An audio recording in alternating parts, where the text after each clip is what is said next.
नमामि विष्णुपादाय कृष्णपृष्ठाय भूतले श्रीमते भक्तिवेदांत स्वामिन्निति नामिने। नमस्ते सारस्वती देवे गौरवाणी प्रचारिणे निर्विशेष शून्यवादी पाश्चात्य देशतारिणे।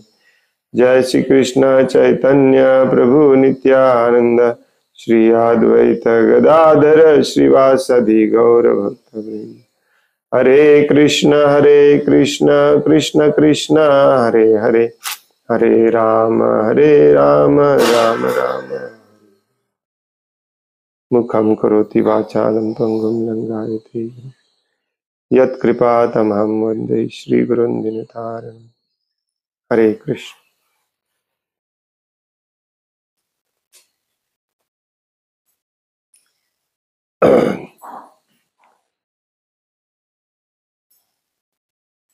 श्रीमद् भागवतम स्कंध चौथा अध्याय 12वा ध्रुव महाराजांचे भगवत धामात गमन श्लोक नंबर 11।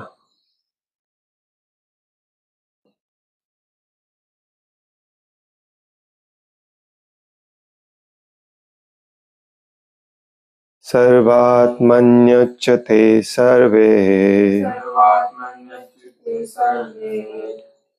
तीव्रोघां भक्तिमुद्भवन् ददर्शात्मनि भूतेषु तमेवावस्थितं विभुम्। सर्वात्मन्युच्यते सर्वे तीव्रोघां भक्तिमुद्वहन् ददर्शात्मनि भूतेषु तमेवावस्थितं विभुम्। सर्वात्मन्युच्यते सर्वे तीव्रोघां भक्तिमुद्वहन् ददर्शात्मनि भूतेषु तमेवावस्थितं विभुम्।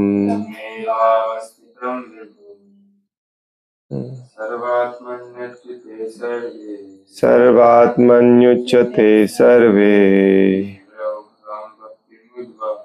तीव्रोघां भक्तिमुद्वहन्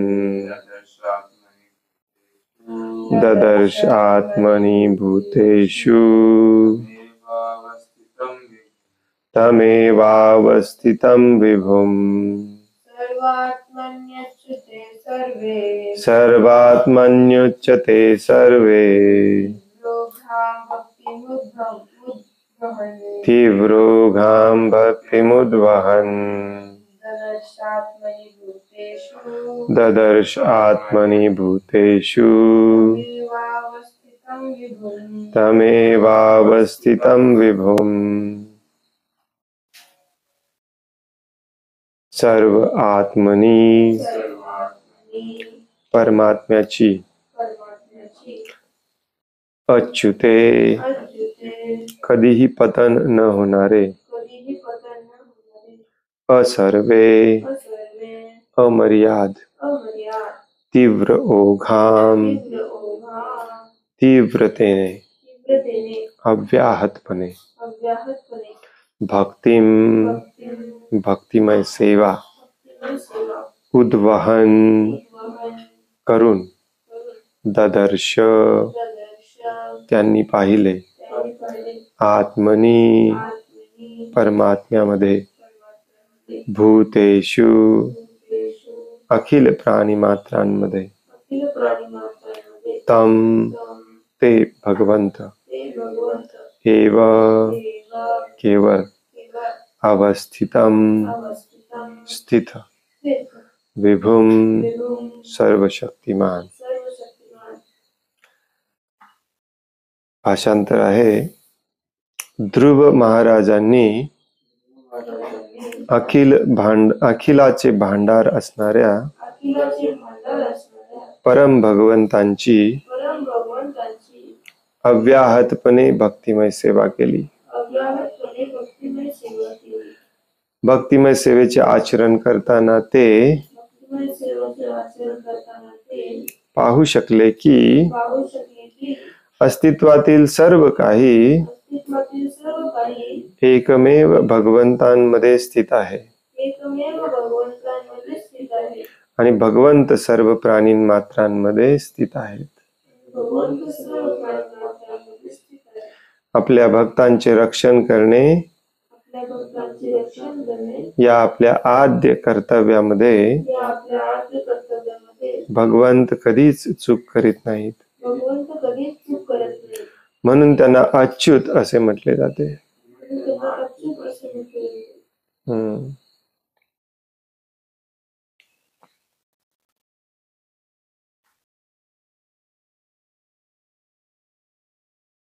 काल आपण वाचलं की ध्रुव महाराज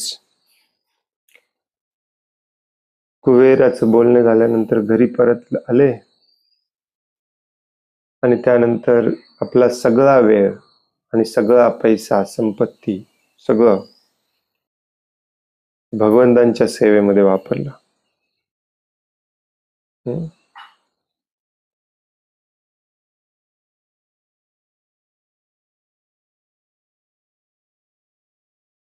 इथे शब्द वापरलाय अव्याहतपणे किंवा तीव्र ओघाम, जे तीव्रतेने भगवंतांची सेवा, भगवंतांचं नाम जप, भगवंतांचे कथा, या सगळ्यामध्ये तीव्र लालसा निर्माण झाली पाहिजे, लोभ निर्माण झाला पाहिजे, मग आपण भक्त होतो.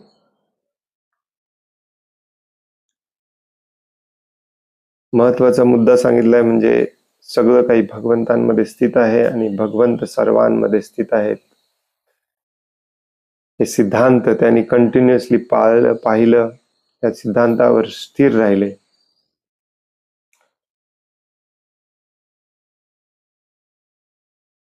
आणि अशा भक्ताचं रक्षण देखील भगवंत सदैव करायचं वचन देतात. म्हणून त्यांना अच्युत म्हटलं जातं. मैत्रेय ऋषी आपल्याला सांगत आहे तिथे. अच्युत शब्दाचा शब्दशः अर्थ असतो ज्याचं पतन होत नाही त्या भौतिक जगामध्ये कधीही, त्याला अच्युत म्हणतात. तात्पर्य, ध्रुव महाराजांनी केवळ पुष्कळ यज्ञ केले एवढेच नाही, तर त्यांनी भगवंतांची भक्तिमय सेवा करण्याचे आपले दिव्य कार्यही चालू ठेवले. बऱ्याच जणांना यज्ञ म्हणजेच भगवंतांची सेवा वाटते. ध्रुव महाराजांनी यज्ञ केले आणि आपली भक्तिमय सेवा देखील चालू ठेवली. सकाम कर्मांचे फळ भोगण्याची इच्छा असणाऱ्या साधारण कर्मीजनांना वैदिक शास्त्रांमध्ये सांगितलेल्या केवळ यज्ञांमध्ये आणि कर्मकांडांमध्येच स्वारस्य असते. ध्रुव महाराजांनी जरी आदर्श राजा म्हणून अनेक यज्ञ केले तरी ते अव्याहतपणे भक्तिमय सेवाही करीत होते.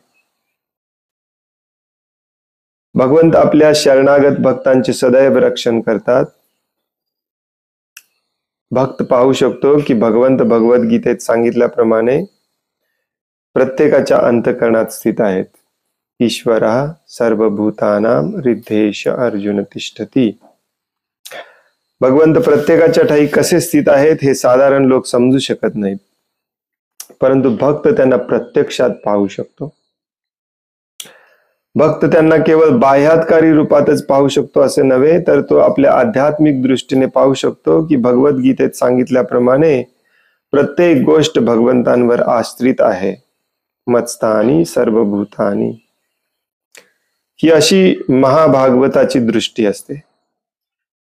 इतर लोक पाहतात ते सर्व काही तो पाहतो, परंतु तो केवळ झाडे, पर्वत, नगरे, आकाश इत्यादी पाहण्याऐवजी आपले आराध्य भगवंत प्रत्येक वस्तूच्या ठाई पाहतो. कारण प्रत्येक वस्तू एकमेव भगवंतांवरच आश्रित आहे. ही महाभागवताची दृष्टी असते. सारांश असा आहे की महाभागवत अर्थात अति उन्नत शुद्ध भक्त भगवंतांना सर्वत्र तसेच प्रत्येक प्राणीमात्राच्या अंतःकरणातही पाहतो. ज्या भक्तांनी भगवंतांची अनन्य भक्तिमय सेवा विकसित केली आहे त्यांनाच ही दृष्टी प्राप्त होऊ शकते. ब्रह्मसंहितेमध्ये सांगितल्याप्रमाणे प्रेमांजन अच्युरित भक्ती विलोचनेन, ज्यांनी भगवत प्रेमाच्या अंजनाने आपले नेत्र माखलेले आहेत तेच भगवंतांना सर्वत्र प्रत्यक्षात पाहू शकतात. हे कल्पनेने अथवा तथाकथित ध्यानाने शक्य नाही. सगळ्यात पहिला मुद्दा तर श्रील प्रभुपाद इथे हे सांगतात की ध्रुव महाराजांनी फक्त यज्ञ केले नाहीत, पूजा अर्चना केली नाही, दान धर्म केला नाही, तर प्रत्यक्षात भगवंतांची भक्तिमय सेवा केली. हे कन्फ्युजिंग आहे, कारण यज्ञ करणे हा त्या युगाचा धर्म होता. त्याचंच तर पालन केलं ध्रुव महाराजांनी. ऑफकोर्स प्रभुपाद इथे सांगतात की भौतिक सकाम कर्मांचं फळ भोगू इच्छिणाऱ्या साधारण कर्मी जनांना शास्त्रामध्ये सांगितलेल्या केवळ यज्ञामध्ये आणि कर्मकांडामध्येच इंटरेस्ट असतो.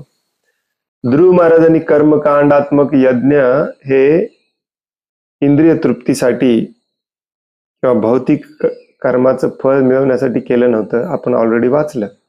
भगवंतांच्या संतुष्टीसाठी प्रत्येक यज्ञ केला त्यांनी. तरीही ते यज्ञ सोडून भगवंतांची प्रत्यक्षात सेवा पण केली. बऱ्याच जणांना हे असं चुकीची संकल्पना आहे की जप करणे म्हणजेच भगवंतांची सेवा आहे, पूजा करणे म्हणजेच भगवंतांची सेवा आहे, यज्ञ करणे म्हणजेच भगवंतांची सेवा आहे. हे आपलं काम चुकारपण आहे, दुसरं काही नाही. तर ध्रुव महाराजांनी यज्ञ करत करत भगवंतांची सेवा पण केली. म्हणजे एक्झॅक्टली काय केलं? ध्रुव महाराज कोण होते? वर्णाने क्षत्रिय होते. क्षत्रियाचा धर्म असतो प्रजेचं रक्षण करणे, प्रजेला भगवंतांच्या भक्ती मार्गावरती आणणे, टिकवून ठेवणे, त्यात कुणी व्यत्यय आणत असेल तर त्याला दंड देणे आणि प्रजेच्या कल्याणासाठी रात्रंदिवस काम करणे. आणि हीच भगवंतांची सेवा असते. प्रजा म्हणजे फक्त त्या राज्यातले मनुष्य नाहीत, पशु पक्षी प्राणी, त्याचबरोबर झाडं झुडपं वनस्पती लता वेली सगळे सगळे प्रजा असतात. सगळ्यांचं रक्षण करायची जबाबदारी ध्रुव महाराजांवरती आहे. आणि ती जबाबदारी ते कर्तव्य ध्रुव महाराज भक्तिमय सेवा म्हणून करतात. जसं हजारो वेळेला आपण वाचलेलं आहे, ऐकलेलं आहे की एखादा व्यक्ती, भगवान कपिल देव म्हणतात, भगवंत स्वतः सांगतात की एखादी व्यक्ती माझी पूजा अर्चना माझ्यासाठी यज्ञ करण्यामध्ये कितीही एक्सपर्ट असला, जर तो दुसऱ्या जीवांचा द्वेष करत असेल, अनादर करत असेल, तर तो भक्त नसतो.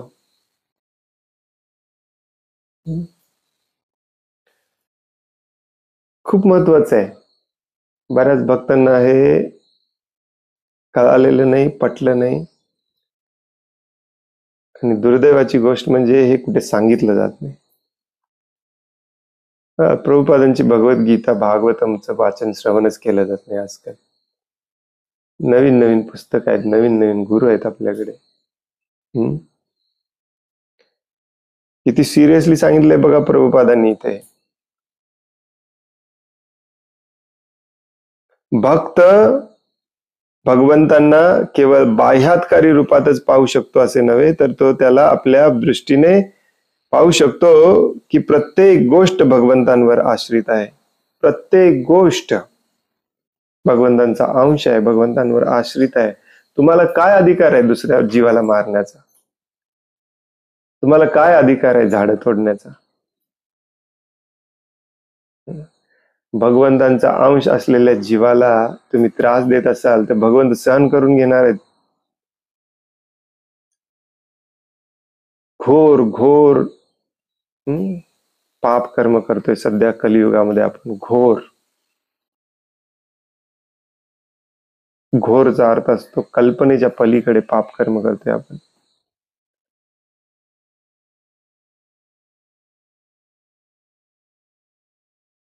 आणि आयुष्य आरामात लाखो रुपये कमवून शहरामध्ये राहणाऱ्या भक्तांना वाटतंय की मी काही पापच करत नाही, मी तर 16 माळा जप करतो, कंठी माळ धारण केलेली आहे, वैष्णव ड्रेस पण घालतो, प्रसाद पण वैष्णवांसारखा घेतो, मंदिराला आर्थिक मदत करतो, त्याला वाटते मी काही पाप कर्मच करत नाही.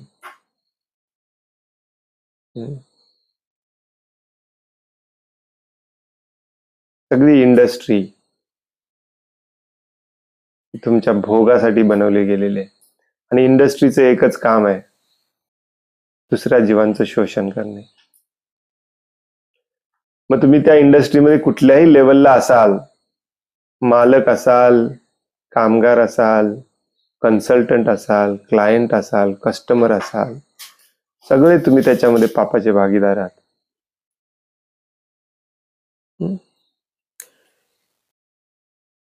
इतर लोक पाहतात ते सर्व काही तो पाहतो भक्त, परंतु ते केवळ झाडे, पर्वत, नगरे, आकाश इत्यादी पाहण्याऐवजी आपले आराध्य भगवंत प्रत्येक वस्तूच्या ठायी पाहतो. जोपर्यंत ही दृष्टी येत नाही ना तोपर्यंत तुम्हाला भगवंत समजलेच नाही, तुम्ही रात्रंदिवस जप करत असले तरी. म्हणूनच तर भगवान कपिल देव म्हणतात की ज्याला हे समजलं नाही तो भक्तीच्या एकदम कनिष्ठ स्तरावर असतो, खालच्या पातळीवर असतो. भक्त होऊन आपण झाडं तोडतो, भक्त होऊन आपण पर्यावरणाचा ऱ्हास करतो. त्याच्यामध्ये आपल्याला वाटतं की आपल्याला त्याच्यामध्ये भौतिक सुख मिळतं, परंतु भौतिक सुख पण मिळत नाही, कारण आपण मंद आहोत, मूर्ख आहोत. हो की नाही?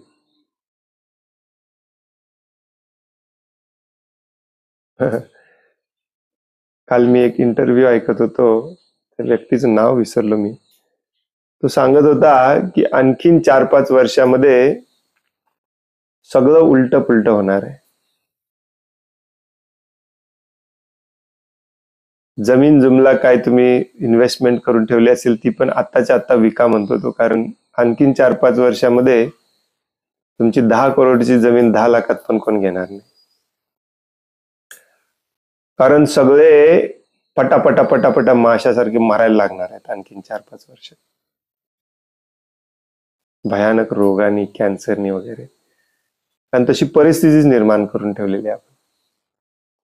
तो सांगत होता एका सर्वेनुसार भारतातल्या जवळजवळ 100 नद्या अशा लेवलला त्यांचं पोल्युशन झालेलं आहे की आपण प्यायची तर खूप लांबची गोष्ट, त्यात आंघोळ करायला भीती वाटते.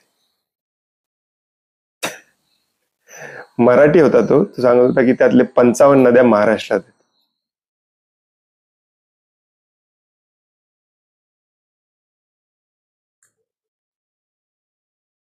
भूमातेचं शोषण करण्यासाठी आपण आपलं स्वतःचं अन्न गमावून बसलोय. आणि ह्यातल्या एकाही गोष्टीची काय म्हणतात त्याला, त्यातली एकही गोष्ट सो कॉल्ड तथाकथित भक्ताला सलत नाही. हा सगळ्यात मोठा प्रॉब्लेम आहे. कळते तुम्हाला मी काय म्हणते? सलत नाही म्हणजे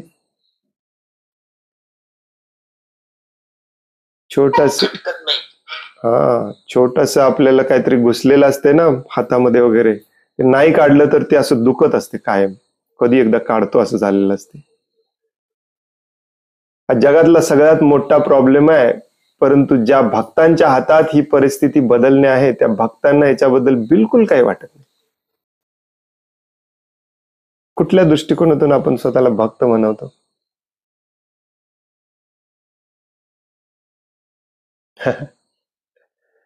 बरं, भक्ती राहू दे बाजूला. आपण म्हणतो मी माझ्या कुटुंबासाठी सगळं करतोय. काय करतोय? तुझ्या कुटुंबाला तुला स्वतःला शुद्ध हवा, शुद्ध पाणी, शुद्ध खायला द्यायचं होत नाही. पैसे असून खिशात, ही वाईट परिस्थिती आहे सगळ्यात मोठी. खिशात पैसे असून.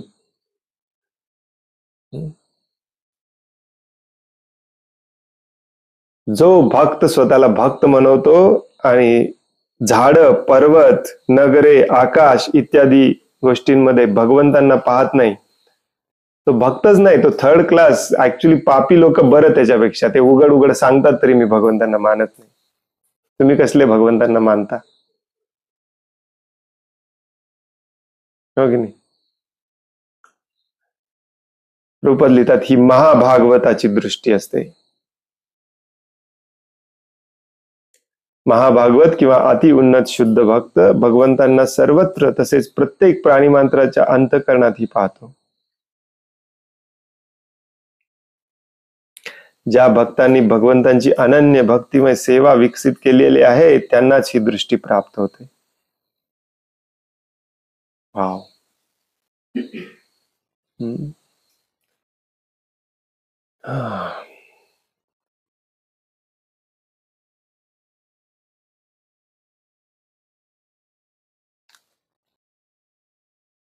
हे ध्रुव महाराजांची, प्रल्हाद महाराजांची कथा देखील आजकाल आपले भक्त लोक प्रवचनात सांगायचं बंद केलेत. कारण ही अनन्य भक्तीच्या कथा आहेत. फालतूच्या कथा सांगत बसतात. गरुड पुराणातल्या, पद्म पुराणातल्या. काय कोणाची कथा ऐकत होतो आपण परवा? काय, what is his name? I forgot. Dumdumi, Dumdubhi, Dumdumi, Dumdubhi. पहिल्यांदा ऐकलं मी आयुष्यात.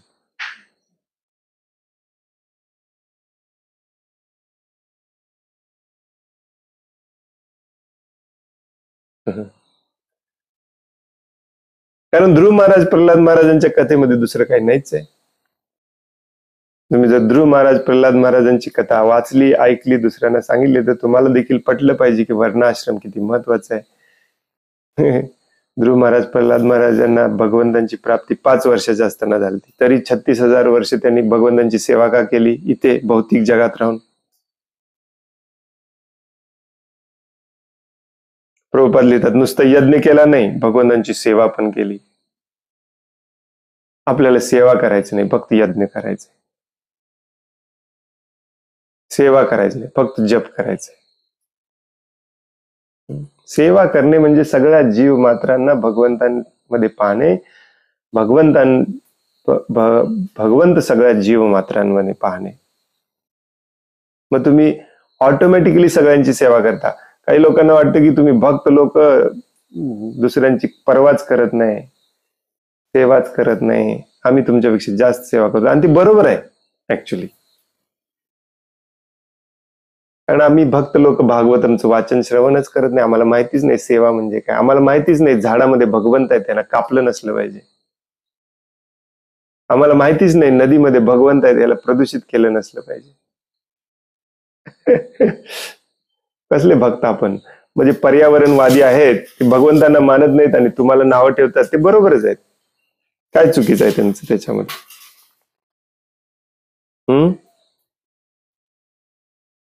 36,000 वर्ष ध्रुव महाराजांनी या सगळ्यांची सेवा केली. आई वडील म्हणतात प्रभूजी तुमच्यामुळे आमची मुलं बिघडायला लागलेत. भक्ती भक्ती देव धर्म करायला लागलेत. कांदा लसूण खायला नको, अंडी खायला नको, घरातली कामं करायला नको. आम्ही यांना चांगला नागरिक बनवायचा प्रयत्न करतोय, तुम्ही संन्यास घ्यायला सांगताय. संन्यास घ्यायचा मार्ग थोडीच आहे हा भगवत भक्तीचा मार्ग. भगवत भक्तीचा मार्ग आहे सगळ्यांची सेवा करण्याचा मार्ग आहे. जो भगवंतांचा भक्त असतो तो कुणाची सेवा करत नाही असं नाही, सगळ्यांची सेवा करतो, कोणालाही दुखवत नाही.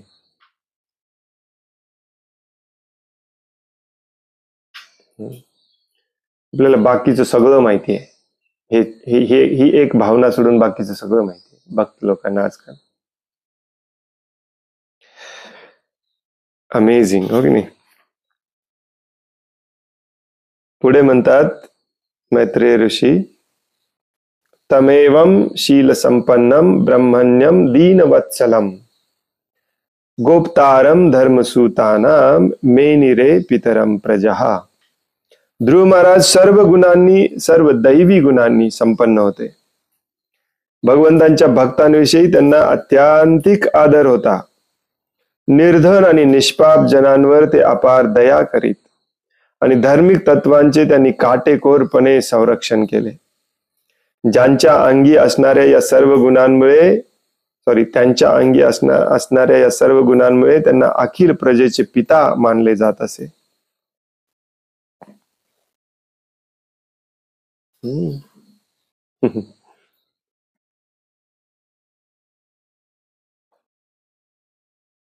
ध्रुव महाराजांच्या अंगी असलेल्या गुणाचे येथील वर्णन दर्शवते की हे सर्व गुण म्हणजे ऋषितुल्य राजाचे आदर्श गुण आहेत. केवळ राजाधिराजांनीच नव्हे तर आधुनिक काळातील लोकसत्ताक व्यवस्थेतील अथवा एकतंत्र शासन व्यवस्था नसलेल्या राज्य व्यवस्थेतील पुढाऱ्यांनी देखील वर दिलेले सर्व दैवी गुणांनी संपन्न असले पाहिजे.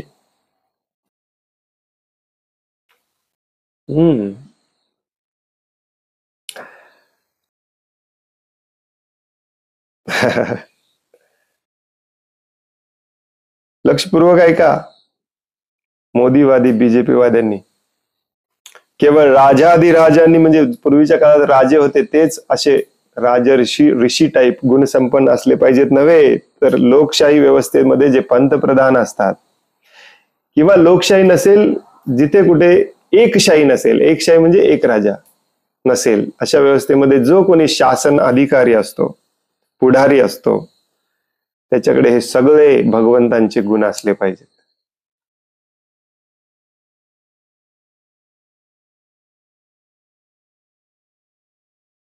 आपलं सरकार असं कधी एकदा देश विकतो असं झालंय त्यांना, कधी एकदा जंगल विकतो असं झालंय त्यांना. फुल फालतूगिरी हे बीजेपीच्या सरकारमध्येच झालेलं आहे सगळं. आम्ही जिथे राहतो ना तिथे स्टोन क्रशर होते, ते बंद झाले. तिथे आम्ही दगड बघायला गेलो होतो बांधकामासाठी, परंतु बाजूच्या गावामध्ये 3-4 स्टोन क्रशर आहेत. या पट्ट्यामध्ये खूप स्टोन क्रशर आहेत कोकणा या भागात. मग मी सहज विचारलं हे का बंद पडलं स्टोन क्रशर, तर तो स्टोन क्रशरचा मालकच सांगत होता की पूर्वी तुमचं गाव इको सेन्सिटिव्ह झोन मध्ये नव्हतं, आता तुमचं गाव इको सेन्सिटिव्ह झोन मध्ये आहे, त्यामुळे आम्हाला बंद करायला लागलं. मी विचार करते हे गाव इको सेन्सिटिव्ह झोन मध्ये आहे, मग ह्याच्या बाजूचं गाव का नाही? जमीन आसमानचा फरक आहे दोन्ही मध्ये, की बाबा इथे मोर, पक्षी, प्राणी, वाघ, सिंह वगैरे आहेत आणि तिथे नाही आहेत. अगदी बॉर्डर लागून दुसरं गाव. त्याला हे सरकारी हे पुढारी असतात ना, पुढारी लोक हे, आणि हे पुंजीवादी भांडवलशाही उद्योगपती, दोघे मिळून भूमातेचं शोषण करत असतात. असं पिळून पिळून खातात भूमातेला. शेजारच्या गावामध्ये जो स्टोन क्रशर आहे ना, ते लांबून बघितल्यावर असं वाटतं की ते कुणीतरी असा मोठा चावा घेतलाय त्या पर्वताचा. तुम्ही फोटोत वगैरे बघितला असाल, मोठा पाव किंवा बर्गर असतो ना, त्याचा मोठा असा बाईट घेतलेला असतो, एवढंच कापलेला असतं, सफरचंदाचा मोठा तुकडा काढलेला असतो, फोटो काढलेला असतो. तसं ते डोंगराचा कोणीतरी मोठा तुकडा काढलाय असं वाटतंय. महा अपराधी पापी आपण सगळे.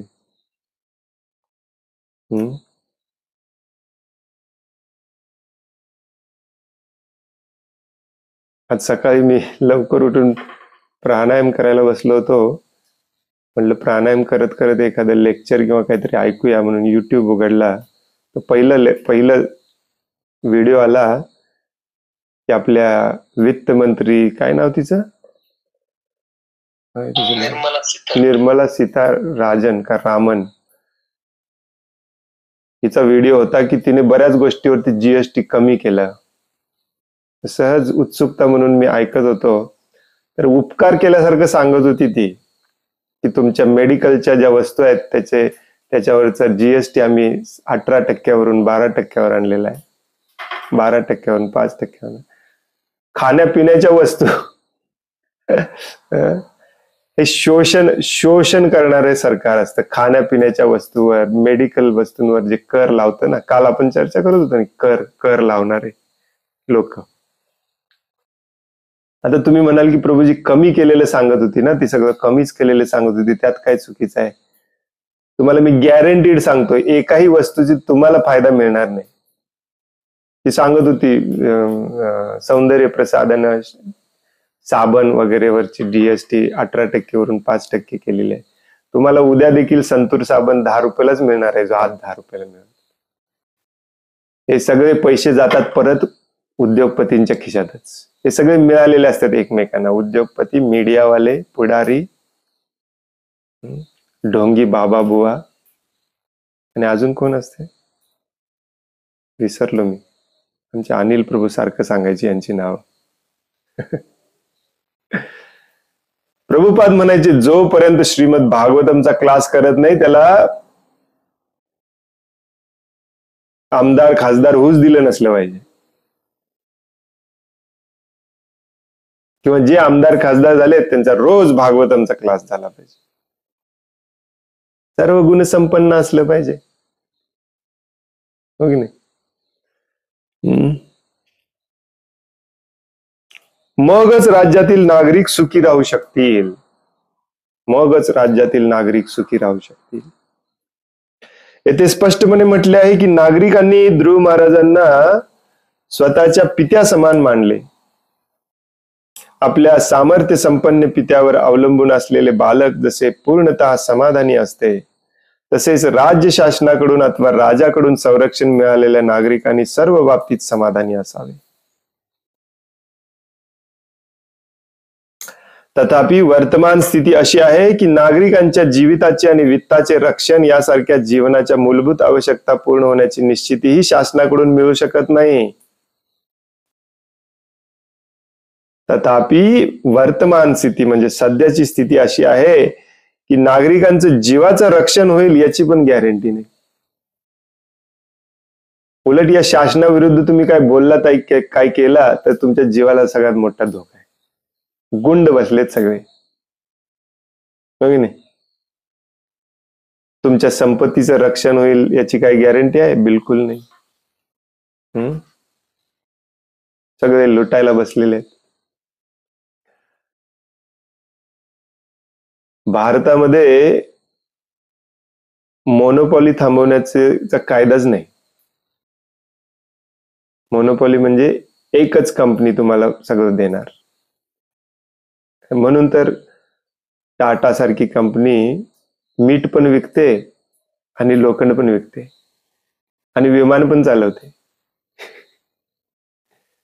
ते म्हणाल ते कायदा नाही.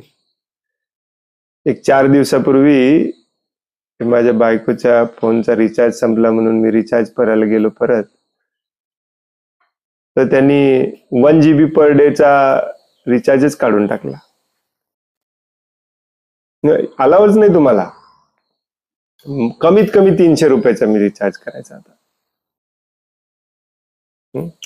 आणि एका सर्वेनुसार या वर्षाच्या एंड पर्यंत कमीत कमी 500 रुपये किंवा कमीत कमी 1000 रुपयाचं रिचार्ज होणार आहे, कारण यांना कॉम्पिटिशनच नाही.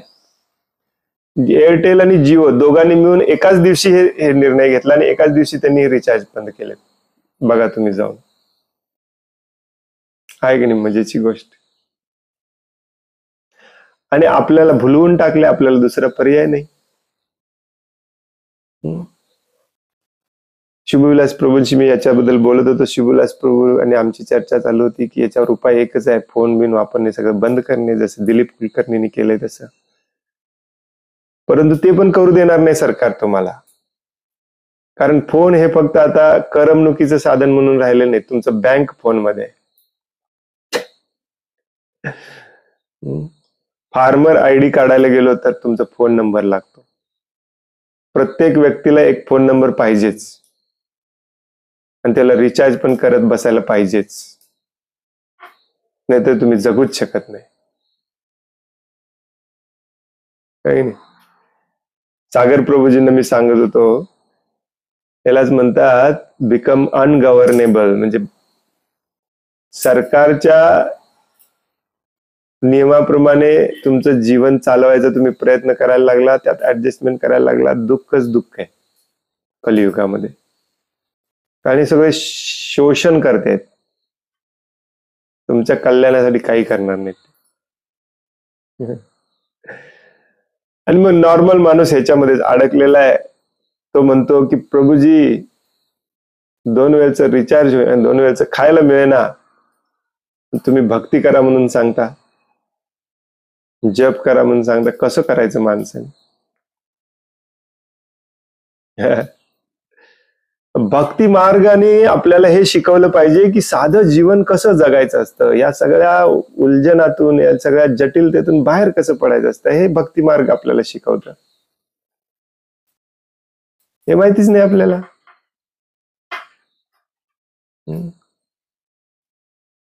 मंदिरातल्या ब्रह्मचार्याला पण पाहिजे 2 GB पर डेचा प्लॅन. मग तो दुसऱ्यांकडे जातो, मी ब्राह्मण आहे, माझा फोन तेवढा रिचार्ज करा प्लीज. लोक पण त्याचे फोन रिचार्ज करतात.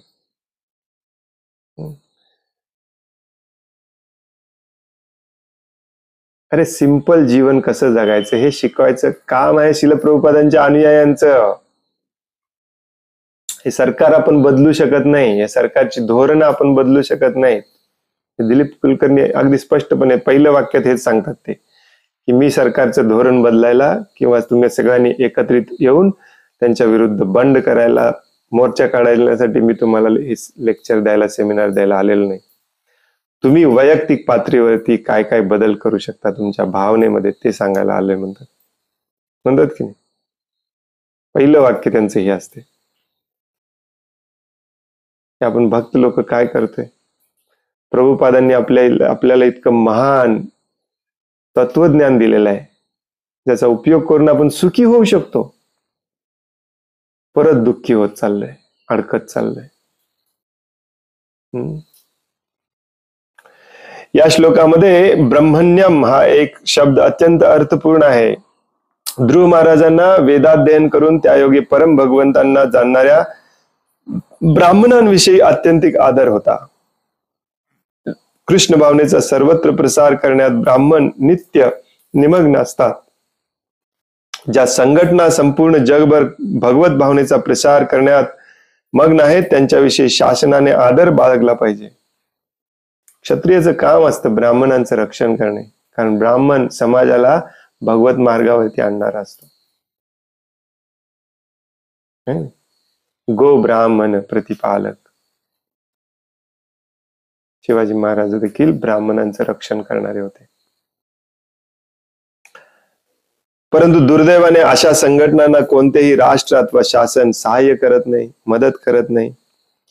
सद्गुणांविषयी सांगायचे तर राज्य शासनामध्ये गुणी मनुष्य आढळणे अतिशय कठीण झालेले आहे. शासक आपल्या शासकीय पदांवर बसून नागरिकांच्या प्रत्येक विनंतीस केवळ नकार देण्याचेच कार्य करतात. जणू काही असा नकार देण्यासाठीच त्यांना वेतन दिले जात असावे.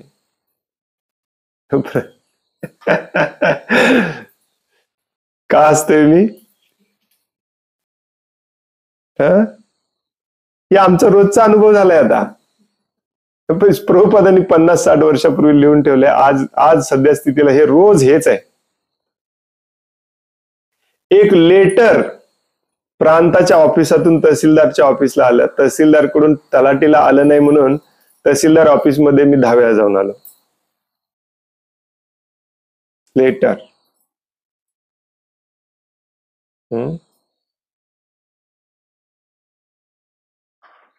जज, ऍक्च्युली मजेची गोष्ट बघा, जज प्रांत जे असतात ना, ते जजचं पण काम करतात. छोट्या मोठ्या ज्या महसूल संबंधी तक्रारी केसेस असतात त्यांच्याकडे असतात. त्यांनी पब्लिक नोटीस दिली, पाठवली तुम्हाला पोस्टाने की या दिवशी तुमची तारीख आहे कोर्टाची, 3 वाजता हजर राहा म्हणून. त्यानंतर काही नोटीस नाही, मेसेज नाही, काय नाही. तिथे आपण जातो, जजच येत नाही. मुंबईवरून वगैरे लोक आलेली, त्यांची केसेस होते म्हणून. आणि लाज बिलकुल नाही. कोणाचा किती वेळ जातो अजिबात नाही. ऑफकोर्स याच्याबद्दल रडत बसण्यात काही अर्थ नाही. तुम्हाला सगळ्यांना देखील ही परिस्थिती माहिती आहे, काही नवीन परिस्थिती नाही आहे. पण आपल्याला त्याच सिस्टीम मध्ये अडकून राहायचंय, ही आपली दुर्दैवी अवस्था आहे. बाहेर पडलं पाहिजे त्यातून. हे जे भक्तीमध्ये नाही आहेत ना, त्या लोकांना पण हे कळायला लागलंय. तुम्ही गुगलवरती जाऊन सर्च करा ऑफ द ग्रीड म्हणून, ऑफ द ग्रीड लिव्हिंग. अमेरिकेमध्ये खूप मोठ्या प्रमाणात लोक आता करायला लागलेत की गव्हर्नमेंटच्या आधिपत्याखाली राहायचंच नाही. त्यांची इलेक्ट्रिसिटी पण घ्यायची नाही, त्यांचं पाणी पण घ्यायचं नाही. जंगलात जाऊन ऑफ द ग्रीड, ग्रीड म्हणजे ज्याला इलेक्ट्रिसिटी ग्रीड म्हणतात, परंतु हा शब्द जनरली सगळ्याला वापरला जातो की गव्हर्नमेंटचा कुठला लाभ पण घ्यायचा नाही, त्यांच्या बंधनात पण राहायचं नाही, अनट्रेसेबल राहायचं. कुठेतरी जंगलात राहून एकटंच आपलं आपलं अन्न पिकवायचं आणि निवांत मध्ये राहायचं. हे खूप ट्रेंडिंग आहे सध्या. प्रभुपादांनी हे 60 वर्षापूर्वी ट्रेंड आणायचा प्रयत्न केला, परंतु भक्तांच्यात काय हा ट्रेंड येत नाही. भक्तांच्यात काय ट्रेंडिंग आहे?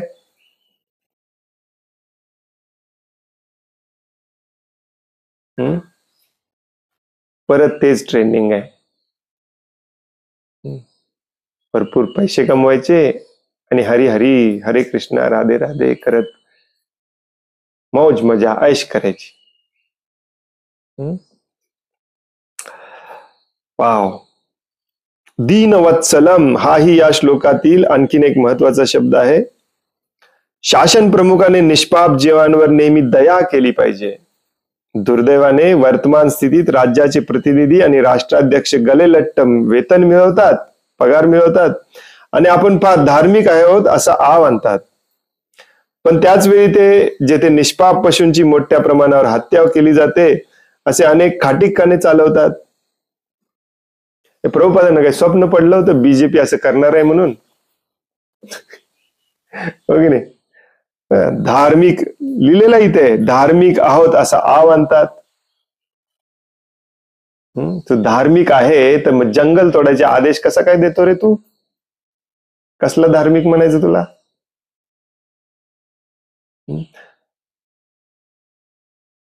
तुम्हाला ऐकून आश्चर्य वाटेल, मी परवा ग्रुपवरती पाठवलेलं, किती जणांनी बघितले माहित नाही, किती जणांना ते कळालं माहिती नाही. मी मेसेज पाठवणार होतो पण तुम्ही परत बिझी झालो. भारतातली सगळ्यात मोठी बीफ म्हणजे गाई आणि म्हशीचं मांस एक्सपोर्ट करणारी कंपनी कुठे आहे माहितीये?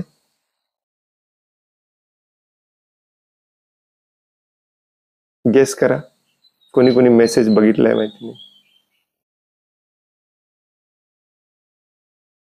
उत्तर प्रदेशमध्ये. कुठल्या उत्तर प्रदेशमध्ये?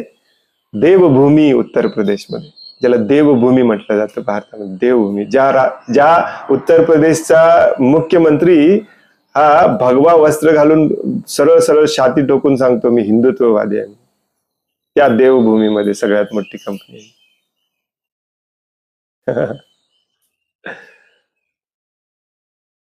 हे तक्रार करायला गेले ना तर म्हणतात नाही गो हत्या करत नाही, फक्त म्हैशी कापून पाठवतो. अरे तुझ्या राज्यामध्ये म्हैशी तरी का कापल्या जातात? कसला हिंदुत्व? कसले हिंदुत्व? कसलं हिंदुत्व हे? हा, माफ करा, हे जे रॅन्टिंग आहे, व्हॉट इज इट कॉल मराठीमध्ये? रॅन्टिंगला काय म्हणतात? हे भागवतम मध्ये आणि माझ्या तोंडातून पण प्रभुपादांच्या तोंडातून पण तुम्हाला खूप ऐकावं लागणार आहे. तुमच्यापैकी काही जणांना वाटत असेल की पाय प्रभूजी तेच तेच तेच परत सांगायला लागले, त्याच्यावर काही उपाय तर करायचं नाही. उपाय आहे, उपाय पण सांगितलाय. इथून पुढे 4था पूर्ण स्कंद हेच ऐकायचंय आपल्याला, कारण ह्याच विषयावरती नेक्स्ट स्टोरी आहे पृथू महाराजांची. पानावरती प्रभुपाद हेच लिहितात, आजचं सरकार असं आहे, आजचं सरकार असं आहे, आजचं सरकार असं आहे. कसं? कारण मी वाचलेलं आहे पृथ्वी महाराजांचं पूर्ण. त्यामुळे किती वेळा जरी रिपीट झालं तरी सहन करायची तयारी ठेवा. आपण जर ध्रुव महाराजांच्या दैवी गुणांची तुलना आधुनिक प्रशासकांच्या गुणांशी करण्याचा प्रयत्न केला तर आपल्याला असे आढळते की दोहोंमध्ये मुळीच तुलनाच होऊ शकत नाही. तुलनाच होऊ शकत नाही. इतके थर्ड क्लास खालच्या पातळीचे आजचे शासन करते. ध्रुव महाराजांचे अस्तित्व सत्ययुगात होते हे पुढील श्लोकांमधून स्पष्ट होईलच. ते सत्ययुगातील आदर्श राजा होते. वर्तमान कलियुगातील प्रशासकीय व्यवस्थापनेमध्ये दैवी गुणांचा सर्वथा अभाव आहे. सर्वथा, बिलकुल.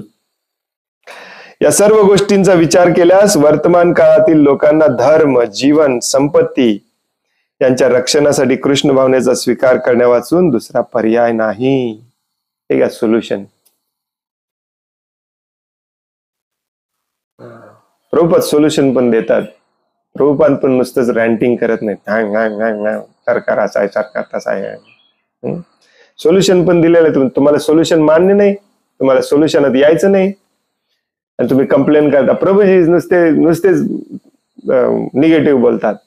प्रभुपाद नुसतेच निगेटिव्ह बोलतात. अरे निगेटिव्ह समजल्याशिवाय पॉझिटिव्ह मध्ये तू येणार कसा?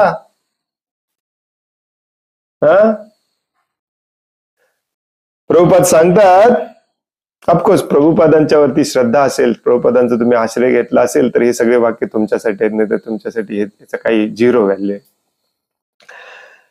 या सर्व गोष्टींचा विचार केल्यास वर्तमान काळातील लोकांना धर्म, जीवन आणि संपत्ती, लक्षपूर्वक ऐका, धर्म, जीवन आणि संपत्ती याच्या रक्षणासाठी कृष्ण भावनेचा स्वीकार करण्यावाचून दुसरा पर्याय नाही.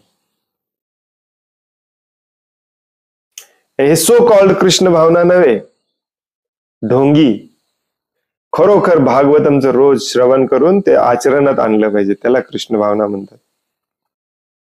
नाहीतर तुम्ही याच अशा शोषणकर्त्या, शासनकर्त्यांना तुम्ही सपोर्ट करणार, मग काय उपयोगाचं आहे? हे असले कठोर शब्द ऐकून परवा एक पुण्याचे प्रभूजी फोन केला होता मला.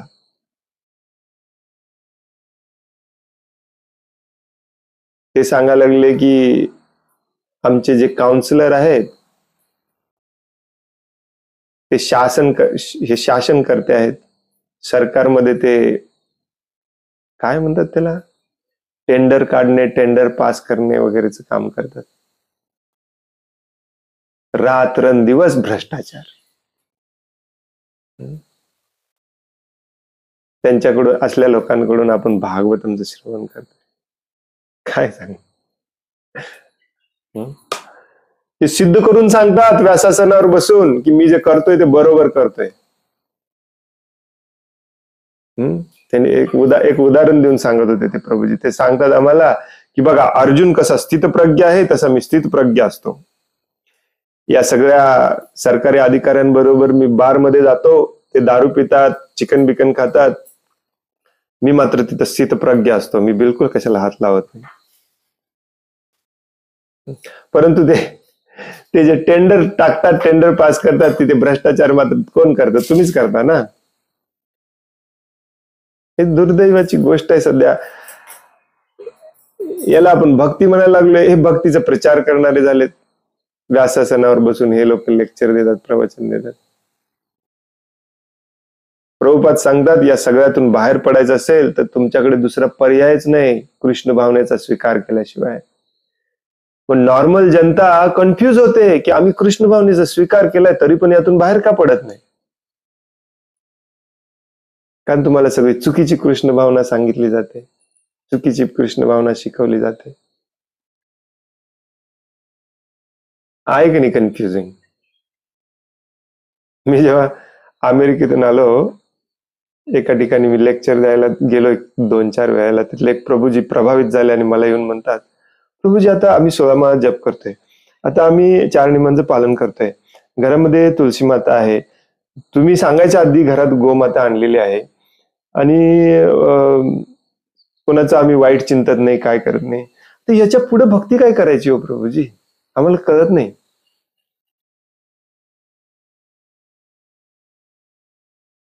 सिरियसली असाच प्रश्न विचारलेला त्यांनी. याच्या पुढे अजून काय करायचं असते भक्तीमध्ये? भक्तीमध्ये लिमिट असल्यासारखं वाटायला लागले आपल्याला. अजून काय करायचं असते भक्तीमध्ये? अरे भगवंतांचा प्रचार करण्यासाठी रात्रंदिवस आपलं जीवन समर्पण करायचं असते. मग ते जे तुम्ही प्रचार करणार त्याप्रमाणे पहिल्यांदा तुम्ही वागायचं असते. जप केला, 4 नियमांचं पालन केलं, आरती केली, घरात तुळशी महाराणी आणली, म्हणजे तुमचा स्वभाव भाव थोडीच बदलला म्हणायचा. काल रात्री आपण वाचलं, यम यम वापी स्मरण भाव त्यजंत्यन्ते कलेवर. भाव बदलला पाहिजे. भाव कसा बदलला पाहिजे? ध्रुव महाराज सांगतात इथे, भाव कसा बदलला पाहिजे? सगळे जीव भगवंतांचे अंश आहेत, सगळे जीव भगवंतांमध्ये स्थित आहेत, सगळ्या जीवांमध्ये भगवंत स्थित आहेत. त्यामुळे मी कोणाला कसा काय त्रास देऊ शकतो? सगळ्यांची तर मी सेवा केली पाहिजे.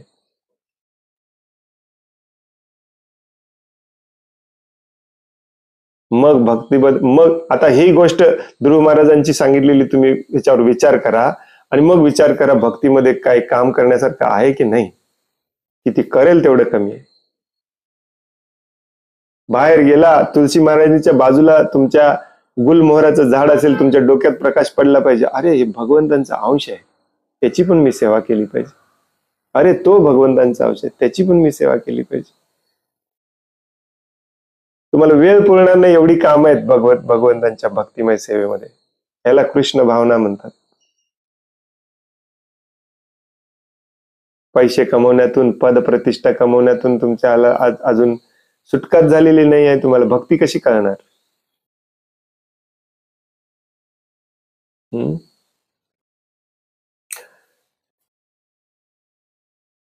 प्रभुपादांनी सांगितलंय, जंगलात जावा, स्वावलंबी जीवन जगा, या सरकारवर अवलंबून राहू नका आणि सोबत बंदूक ठेवा.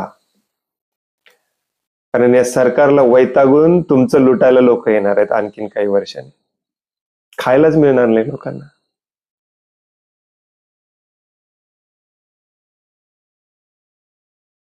त्या प्रभुपादांचे आपण अनुयायी आहोत. आपल्याला मात्र नोकरी सुटत नाही, धंदा बंद होत नाही. मग याचं नुकसान कुणाचं आहे? तुमचंच आहे.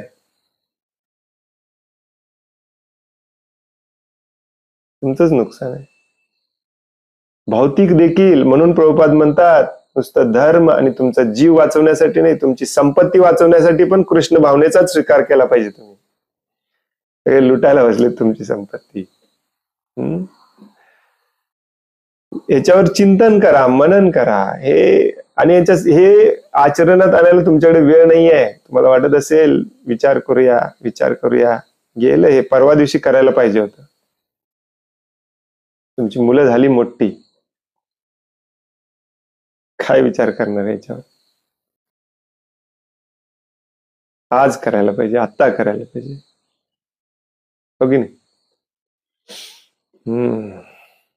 हरे कृष्ण. कोणाला काही प्रश्न आहे, काही सांगायचं आहे?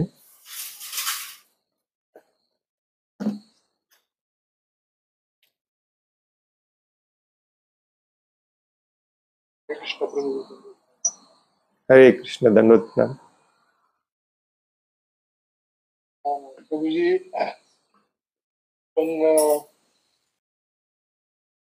परंतु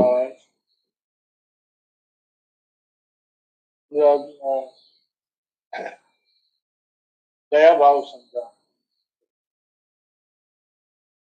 तर म्हणजे आपण दयाभाव दाखवला पाहिजे की अर्जुनाला समजा अर्जुन सांगतात की त्यांना मार, जसं जगाई मानवी आहे त्यांच्यासाठी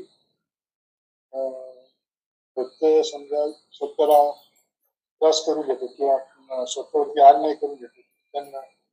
अशा वेळेला मग प्रश्न पडतो की आपण कोणत्या समजा दुष्टांचा सहार करायचा की त्यांचा उद्धार करायचा.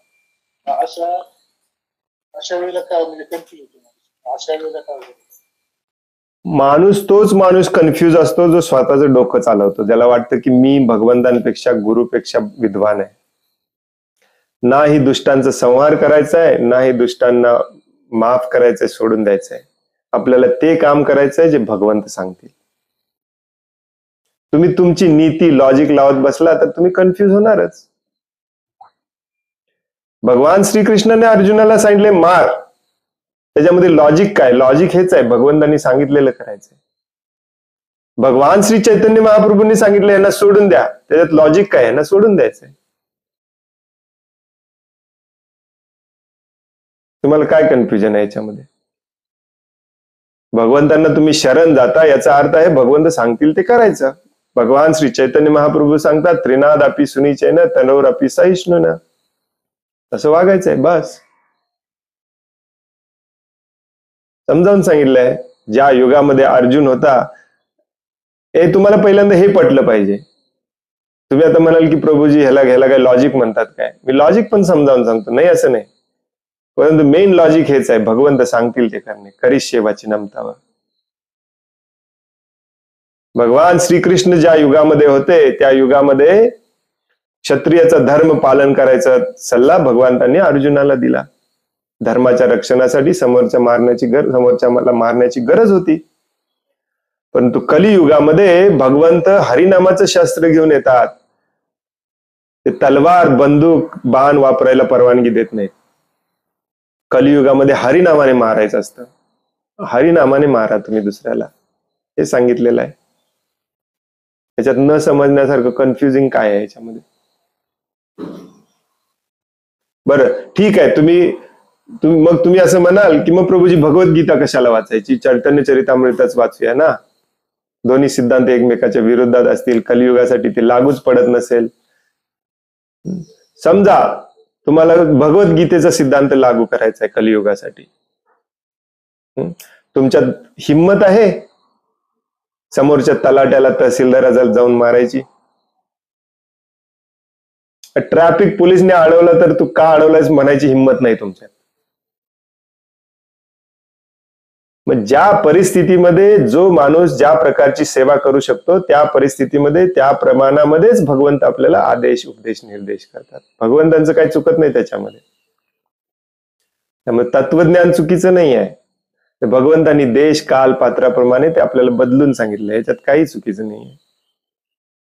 परंतु शेवटी सिद्धांत हाच असतो की या कलियुगामध्ये देखील भगवंत किंवा गुरु येऊन तुम्हाला सांगितले की मारा, तुम्ही मारलं पाहिजे. स्वतःचं डोकं चालवायला गेला ना, त्याला म्हणायचं अहंकार. यालाच म्हणतात शरण जाणे, समर्पित असणे गुरुला, भगवंतांना. भगवंत असं का सांगतात म्हणजे अजून तुम्हाला वाटतं की तुम्हीच बरोबर आहे. भगवंतांनाच मान्य केलेलं नाहीये तुम्ही. या अहंकारामध्ये राहणारा जीव असाच विचार करतो. म्हणून मी 1000 वेळा सांगितलेलं आहे की भगवद्गीतेचा हा विषयच नाही आहे की दुष्टांना मारायचं की सोडायचं. हे बऱ्याच जणांना हेच कन्फ्युजन असते अजून. अरे भगवद्गीतेचा विषय आहे भगवंत सांगतील ते करायचं बस. ते जीव करायला जेव्हा तयार नसतो तो तेव्हा अडकतो दुःखालयामध्ये, या शरीरामध्ये. ज्या दिवशी तो तयार होतो भगवंत सांगतील ते करायला, त्या दिवशी तो मुक्त होतो. हे भगवद्गीतेचं सिद्धांत आहे. मग ते काही पण असू दे, मारो बी राखो बी, काही पण असू दे, हेच कळलेलं नाही आपल्याला. याचाच अर्थ भगवान श्रीकृष्ण हे प्रत्येक युगामध्ये, प्रत्येक अवतारामध्ये ओरिजिनल भगवानच असतात. ते सांगतात तेच श्रेष्ठ असतं आणि सत्य असतं, हे आपल्याला मान्य नाही. त्यांचं श्रेष्ठत्व आपल्याला मान्य नाही. श्रेष्ठत्व कोणाला मान्य नसतं? ज्याला स्वतःला अजून पण कुठेतरी 0.1% वाटत असतं की मी श्रेष्ठ होऊ शकतो. भक्ती ही लॉजिकचा विषय नाही आहे. लॉजिकली त्यालाच समजावून सांगितलं जातं, जरा जो भक्तीच्या काटावरती, कट्ट्यावर बसलेला आहे त्याला इकडे पाडण्यासाठी समजावून सांगितलं जातं. एकदा तो इकडे आला भक्तीमध्ये, तर भक्ती हा भावनिकतेचा विषय असतो, भावनेचा विषय असतो, भावाचा विषय असतो, लॉजिकचा विषय नसतो. भावनेमध्ये कधी कन्फ्युजन नसतं. भावनेमध्ये उडी मार म्हटली, उडी मारतात लोक, मारतात का नाही? या भौतिक जगात देखील जे भावनिक झालेले असतात, प्रेमात वेडे झालेले असतात, प्रेयसीच्या, बॉयफ्रेंडच्या, तिथे लॉजिक चालत नाही, तिथे फक्त कविता चालते, हो की नाही? तसं भगवंतांच्या प्रत्येक गोष्टीला आपण प्रेमाचं अंजन डोळ्यात घालून बघितलं पाहिजे. आपण लॉजिक सोडून देतो. प्रभुपादांनी आजच्या तात्पर्यामध्ये पण सांगितलं, शेवटच्या वाक्यामध्ये, आधीच्या श्लोकामध्ये. प्रेमांजनाचुरित भक्ती विलोचने. लॉजिक सोडून द्या, तुमच्याकडे वेळ नाही आहे. पटलेलं असेल भगवान श्रीकृष्ण हे परम पुरुषोत्तम भगवान आहेत, त्यांची सेवा करायला सुरुवात करा.